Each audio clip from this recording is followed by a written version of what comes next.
Pumalag ang Movie and Television Review and Classification Board or MTRCB sa mga pambubuli at cyber attack laban sa kanilang chairperson na si Lala Soto.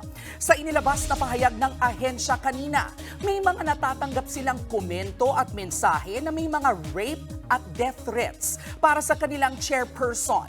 Diin ng MTRCB, delikadong public servant si Soto na nagsusulong ng responsable at inklusibong mga palabas sa media.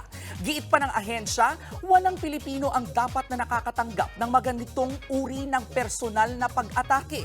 Mariin din nilang kinokondena ang lahat ng uri ng pambabanta at harassment online or offline.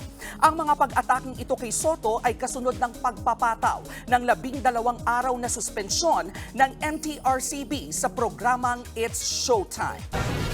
Mga kapatid, Cheryl Cosing po, huwag maging huli at maging una sa lahat para sa tuloy-tuloy na balitaan at karagdagang impormasyon sa mga napapanahong issue ng lipunan.